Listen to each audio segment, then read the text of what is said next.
We go to the second wedding preparation, the Christian practice. So we are still in preparation for marriage. I said there are two. There's the traditional African practice and the Christian practice. So now we are tackling the Christian practice. And we said we are going to look at 3 parts. The choosing of a partner, courtship, that is betrothal and courtship, and then we look at the wedding ceremony. So in Christianity, there are some general guidelines in choosing a marriage partner.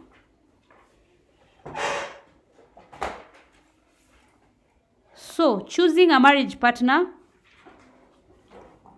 in all churches, there are guidelines that you should follow when choosing a marriage partner in Christianity. What are these guidelines that you should follow? Number 1, marry fellow Christian. You should marry in one's faith, yani marry in fellow Christian. You cannot, the first guideline is that you cannot go and marry a Muslim if you're a Christian. You should marry fellow what? Christian. You cannot marry an Hindu if you're a Christian. That is the first guideline. Number 2 is moral uprightness. So a young man or woman are encouraged in Christianity to study the character of a possible marriage partner. Both should look for qualities like kindness, politeness, reliability, hard work, hospitality, trustworthy, responsibility. So you look at these all and many other qualities. So you are looking for the moral uprightness of your marriage partner. Another guideline for choosing a marriage partner is common interest. And common interest is important because it deepens the relationship. You have to find out whether the hobbies are the same with your marriage partner or the intended marriage partner. You look at also how they spend their money, or rather whether they invest or not. Number 4, ability to provide for the family. That is another guideline for choosing a marriage partner in the Christian community. So both the man and the woman should show commitment in providing for the family in terms of leadership, shelter, food, clothing, education, security. So here is both man and woman in Christianity. They should have the ability to provide. Number 5, there is socioeconomic status. Socioeconomic status, when you talk social, we talk about how you relate with other people. Economic, it's about money. So here it refers to the cultural background. You look at the cultural background, where she comes from. Education status, you look at the religious background, their financial status. You have to look at it before, you have to consider it. Because this may enhance the stability and the common understanding of the couple relations. Number 6, there is education. You have to look at the education of your partner. All partners should avoid great education disparity, for it can lead to communication breakdown between them. I still don't understand how a class 8 liver can be married by someone with masters or someone with a degree. That's why one has to be the other. There is no understanding. There is no understanding totally. That's not a marriage. Because one will be talking about things that the other cannot talk. They cannot say anything. That's me, and I've seen it, and it is not working totally. They have issues. They end up even some killing each other. I've also seen instances where there's a Form 4 liver and you get married with someone who went to the university, which is okay, because you can upgrade the Form 4 liver. If they had a C+ and above, they can go to the university, they can go study, right? It depends on how they are working hard. But men never upgrade them. Very few men upgrade their wives after they marry them. They stay there. You as the husband, you're upgrading, but you're not upgrading your wife. She's just at home and giving birth. In no times, you lose the interest. Because the people at your workplace, the kind of lotions they are using on their face and how they are making their hair is not the way your wife is making. And that's nature. Except men, they are very visual. So if you don't upgrade your wife, right, all of a sudden, you cannot even take her to the celebrations in the office. How? You see that old woman, you'll start calling her. Yes. And it's your fault because you don't upgrade her. As she stays home, she doesn't even know where the world is going. What people advise when they go for counseling in church is that when you're upgrading yourself, upgrade your partner. It goes both ways. If you're the wife and you're working in a particular office and the husband is working on another area, yes, and they're not upgrading, even women are very visual also. All of a sudden you'll start saying, oh, my husband doesn't talk about these things, and you start developing interest in the people at the work or you're meeting on the way. You don't want to show people your husband because you've not upgraded him to reach the level that you're in. You cannot even go to meet family friends of your level together. You don't want to meet.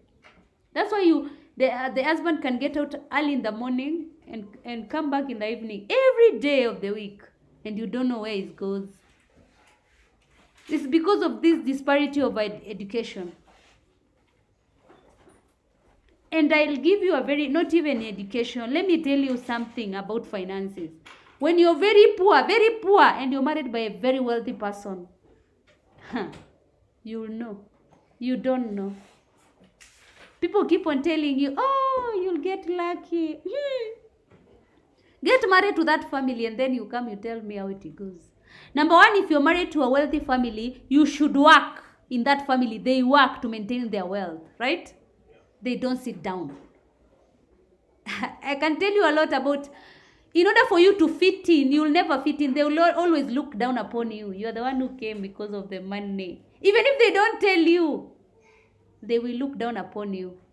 Because even when you go there, you'll want to upgrade your family where you came from in order to reach to this level of where you're married in that rich family. They will not tell you, but you'll be like the slave there because you don't want to be sent away from that family.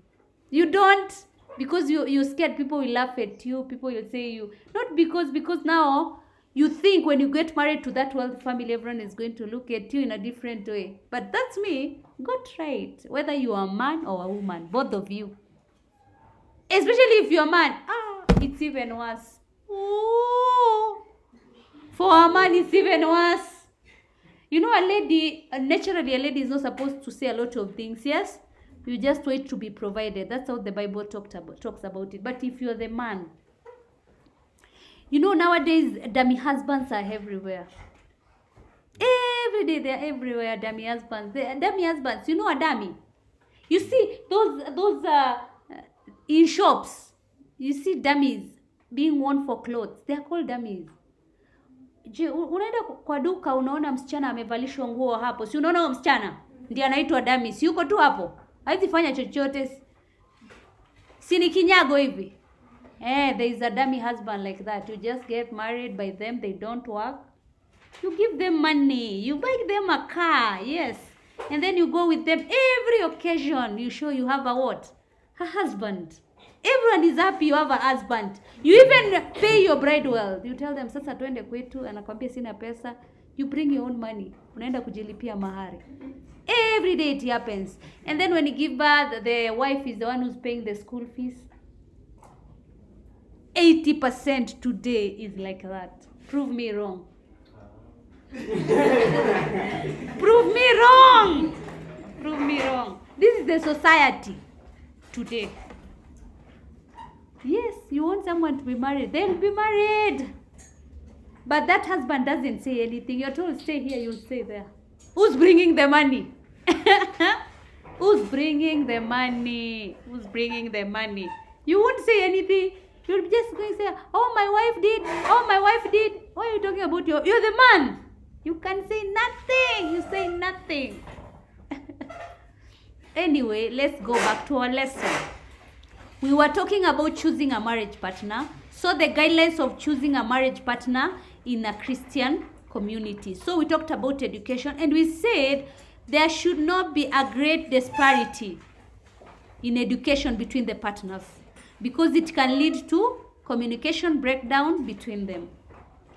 Also, they should have a common faith. Common faith contributes to what? To stability of the relationship. And earlier, when we were talking about marriage life, I told you that if you're going, both of you are, one is Protestant, the other one is Catholic. One has to move to, especially the woman is the one who's going to where the husband is praying, right? Yeah. And you start your family from there. Because it brings the family, the stability of the family. I talked about it earlier, so I won't repeat it. Management of family finances. That is also another guidelines for choosing a marriage partner. That is being open and accountable in earning money.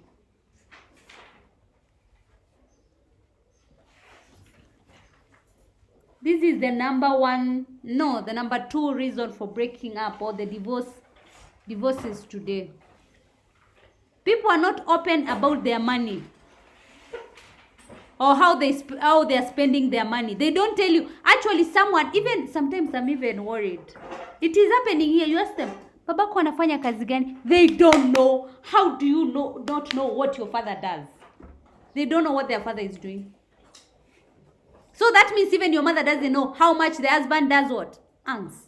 Because you don't know where your father works. You don't know. That automatically shows that family has a problem, some stability problem. Because you don't know where the money is going.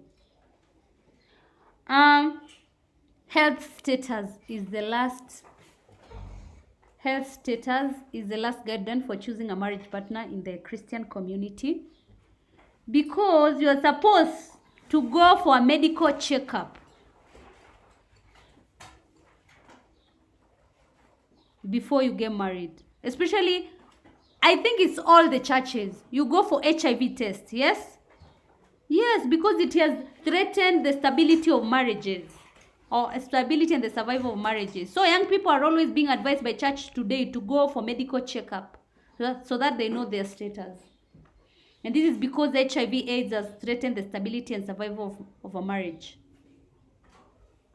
So that is all about choosing a marriage partner. We go to betrothal and courtship. This is in the Christian practice now. So remember I told you betrothal is the formal engagement between the boy and the girl. And I told you courtship, it is that period between engagement and what? The wedding day. So what are the guidelines on betrothal and courtship? So in most cases, in most churches, you'll find out, number 1, you should remain chaste until married.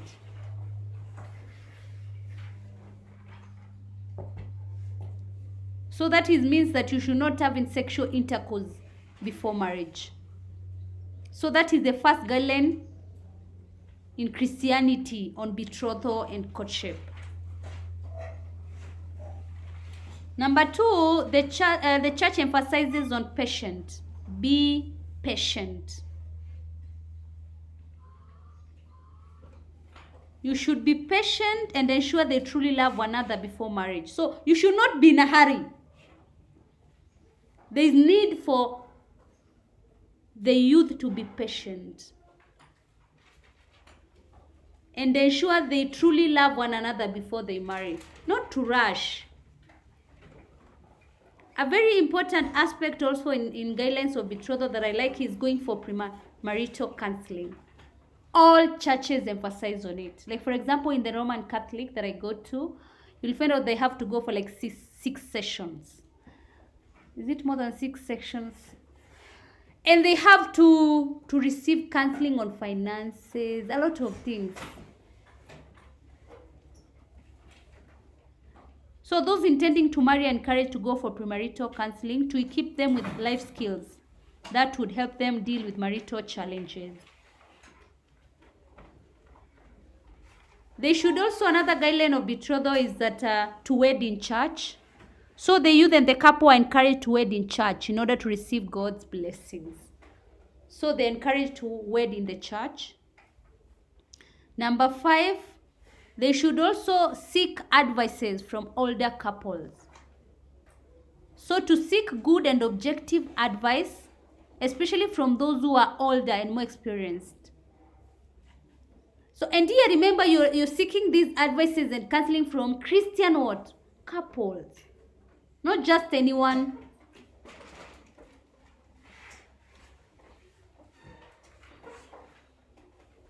But I don't believe I should seek advice. I don't. Everyone is doing different things in their marriage. Everyone is doing differently. Why should I go to deal? We are the two of us. Let us deal with it together. No. The amount of money I'm earning and my husband is earning, we are very different. We are not the same. And the other family is different, right? The way we tackle our issues is very different.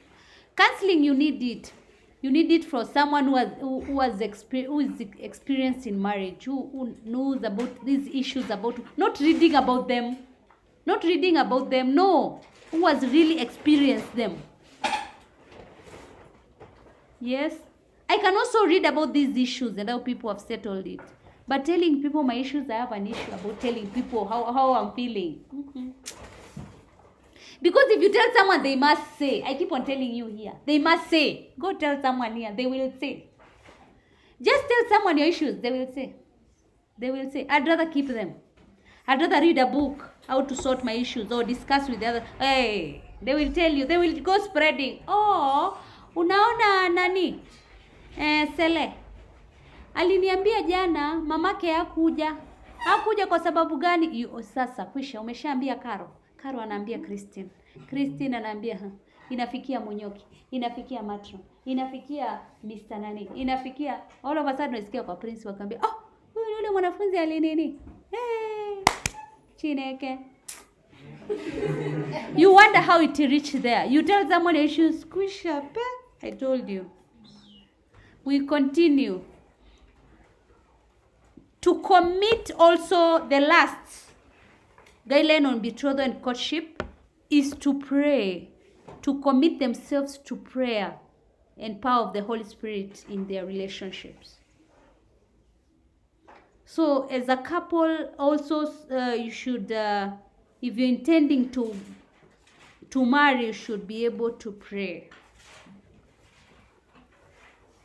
And if in betrothal and courtship you are not praying, when you're meeting, you are going to drink your tea in, is it which hotel? Gillian or whatever hotels are here in Machakos. You sit down like this, you're waiting for your food. Your food comes, you don't pray.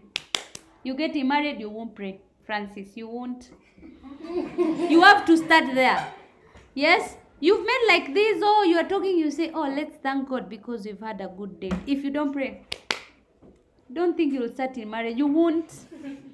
It will not just start. If you don't talk about your faith during that courtship, right? Nothing. A miracle won't come from that time because you're in marriage. Most of the people start praying when they have issues now. They start now going to God. God help me.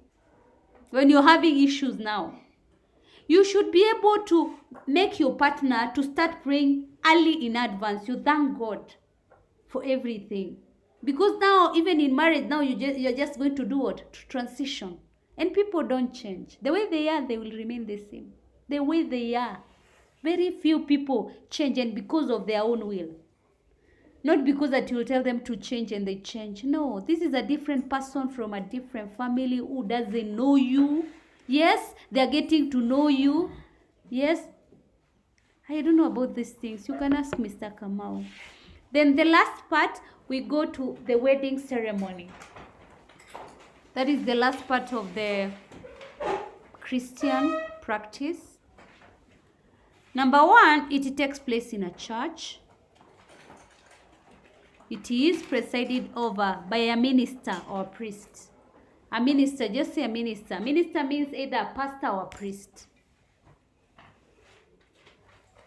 So, and you know that if it takes place in a church, so during the church ceremony, hymns are sung, relevant Bible verses are read, and the sermon is delivered by the presiding priest on marriage. So also in the wedding ceremony, the couple exchange vows. They exchange vows, and in some churches they also exchange their rings.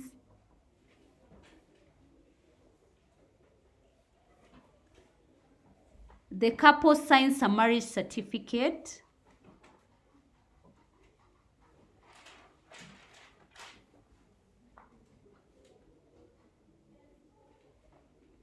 As required by the state. You know, the certificate is for the state. And in the wedding ceremony, you remember that there are witnesses. And these witnesses are expected to support the couple.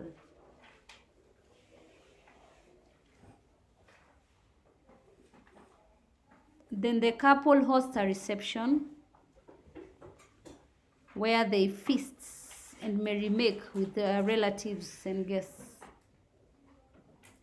And lastly, the couple receives gifts. That is the wedding ceremony. Any question?